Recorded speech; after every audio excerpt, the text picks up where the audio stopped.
Hello, welcome to my podcast, Surviving Betrayal. Today we're going to talk on Chapter 2 about hurt and anger. You will be so angry when you find out you've been betrayed. It will be massive. The anger will be very overwhelming. You need to be very careful because you basically want to smash them in the face and beat them up. And the anger will be very, very like rage, and you will hate them. And this is quite normal. I'm just writing it because I'm a normal person and I've been betrayed quite a few times, as you can probably tell. And the feeling is very, very overwhelming. I think when you find out you've been betrayed, the anger is fighting with the hurt because you'll have the anger and the hurt. But I think the anger is your protective measure. You almost don't want to show how much you're hurt. You can't even deal with the hurt. And so you'll be really, really, really angry. It's okay to be angry, but you need to keep everyone safe. That's the most important thing to do. Keep a distance, leave the room, get in the car. Be safe, of course. Go for a walk. Whatever you need to do to keep yourself space away from that person. You're entitled to be angry. First of all, they've lied to you and betrayed you. Then you've found out, and you're like in total shock. Now you have this person, you don't know who they are, like who are you? You've broken the trust that they had with you. They've broken it. So you've got broken trust now. And now your relationship is completely messed up because it's not the same relationship, because you're not with somebody that you feel like you know. The anger is huge and it comes out and then it gets high and it'll go up and down and up and down and up and down. They can't even open their mouth sometimes and you'll just go at them. So I want you to understand this is normal. I know we're supposed to not be angry and we're supposed to be loving and kind and pleasing, but you won't feel like that when you're being betrayed. You'll feel really angry with them, and it's okay to feel it. Sometimes you'll have what I call active anger. You'll actually scream and yell at them, maybe try not to throw things at them. Sometimes you'll have what I call passive anger. It's almost cold. You're so angry, it's like cold anger. You can't bear to be near them. You won't be able to look at them. You won't be able to talk to them. You won't want anything to do with them. And it's all valid. You didn't cause this. They caused it. And you're now at the end of it. However, the anger is very, very bad for you. It's very bad for the body. It's very bad for your blood pressure. It's very bad for your stomach. It's very bad for your nerves. And the sooner you accept that you're really angry and then do some work at letting it go, the better off you are. You don't have to let it go with them. You can do this work privately. But you need to realise how angry you are and try to use some ways to let it go. I usually use tapping and do my release things and meditate. I used to think you can journal it. I remember writing when I did one of my journals, and I just wrote I hate you like I don't know how many times on the piece of paper. I think I had 4 pages of I hate you, I hate you, I hate you, I hate you, I hate you. And it got out there, and I didn't hurt the person, but I needed to vent. And I was actually at that stage estranged from the person. So I had no way of actually expressing how I felt, but I felt it. I also went outside and put a rug on the washing line and got a baseball bat and beat it to clean it, but I was really beating it to death. You need to get some physical exercise, maybe. If you like doing boxing or anything like that, you could do that. Just accept it. Just really accept it. You're going to be really, really angry, and it's going to go up, and it's going to take a while to dissipate and go. You can't fix it while you're so angry. You can't even deal with it while you're so angry. And the anger can last for days, weeks, months, and years. So you're not to be critical of yourself. It's just how bad it was for you. Because the anger, I always think anger is all about hurt. I think anger is a defensive way we deal with hurt. The more a person hurts us, or in this case betrays us, and destroys our life, because that's what they've done, and destroys our relationship with them, the more angry we are because it's so hurtful. It just makes you really want to cry. If you need to get help by being with your family members, And being with friends, do that. If you need help with a counsellor or therapist, do that. You are the one now who's really upset, and do not let them start to play the victim, because quite often people who lie and are deceitful will end up playing the victim. They are not the victim in this, and you need to be very, very clear on that. So do not let them play the victim. If they start playing the victim, walk away, get off the phone, leave the place.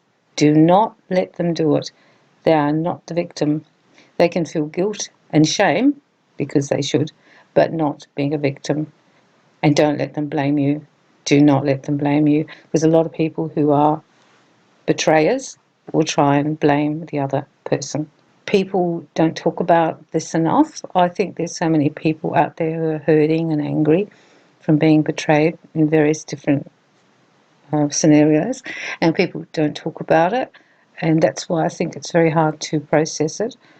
I think if you're realistic and own your anger and your hate and your rage and your fury and your hurt, because there's hurt there too, if you own those, you will find it better. Just own it, and it's okay to feel like that. I would work on getting rid of it by talking it out. You can talk in the car to them like as if they were there and call them every name under the sun. When I did my journal, I used every swear word there was. Yes, every swear word in the end, because as I said to my friend, I've actually run out of swear words now. And I didn't care what I wrote. And when I did my little conversations on my own to them, I didn't send it to them like telepathically. I just vomited it all out. I'd have a shower and tell them what I thought, and I got it out of my system. That's the most important thing you're going to have to do to get over it. Whether you stay with that person in a relationship or not is very important, because if you don't get rid of the emotion, you won't ever be able to really repair it. It'll just be like a smouldering rage. It'll just be like resentment and bitterness. If you don't want to be with them ever again, you also need to get rid of it, because it's going to affect you with all your trust issues later on, that you won't trust other people because you've got all that lingering stuff. Remember, this is one person who did it to you. It's not everyone. The other part I wanted to talk about is the hurt. It is absolutely crushing when you find out someone's betrayed you, particularly in a relationship, a love relationship. The feeling is numbing and hurting and crushing, and you just want to cry, and that's the thing, because it's so broken, and you will feel really broken, and that's how you're going to feel, crushed and broken. I said to the one person, it's like you've taken my heart and smashed it into a million pieces, and I don't know how to stick it all back together. And that's exactly how you will be feeling too. But you don't have to do that yet. Now you'll have to deal with the hurt. So do the same processes. Acknowledge it, write about it, speak about it, do your tapping. I usually use the tapping. Meditate and ask to release it. Do some breath work and release it. Try and let it go. It's going to be monumental, and it's going to come in waves. It's like the anger, it'll come in waves. You'll cry a lot too, and that's okay. If you're with people a lot, you can cry in the car. It's a good place to cry. People can go to park somewhere and have a good cry. You can cry in the shower. That's another good place. The bathroom's a good place to cry. And back around the side of the house isn't bad if you can get some peace. You can even cry when you go for a walk. I think you need to get the tears out, because it's really devastating.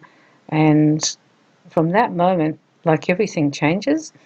You might have had a really wonderful relationship with that person, and now it's completely smashed, and you don't know how to put it together. So don't worry about later. Just see if you can get rid of the hurt and the upset and the tears. Because these two basic areas, the anger and the hurt, they are the areas that are going to hold you in that pattern. And the more you get rid of those feelings that you have, the more likely you are to heal from it, because that's what you want to do. You want ultimately to heal from this and not have lingering damage. It's traumatic, I think, when you find out someone's, say, had an affair, or you've got a family who's betrayed you, or you've lost a lot of money. It's quite traumatic. And you will feel like you're going to wake up and this didn't happen. It's that feeling, because you sort of go a bit numb and into shock.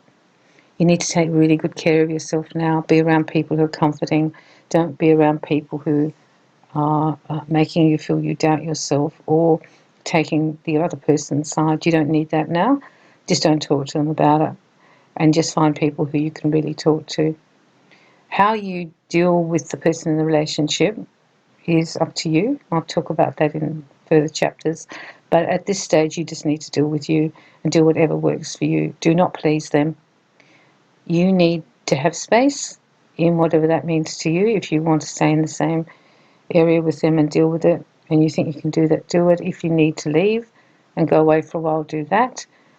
If you need to sleep in another room for a while, you do that. You do what makes you feel safe and heals you, because you're the injured party. That's what you've got to understand. You're the injured party. If you need space from them, you don't have to answer their texts or their emails or answer the door even if you don't want to. You have to do what's right for you, and you have to get over your feelings first before you can have any hope of healing yourself and even ultimately healing the relationship. This is a bit of a sad one, I know, but I wanted to do it because people don't really talk about it, really. And you can land up looking like a screaming witch when you're talking about the partner, because there's so much anger and venom about it. And then in the next breath, you're just crying your eyes out and you're a total wreck. And it's all okay. And it's all normal.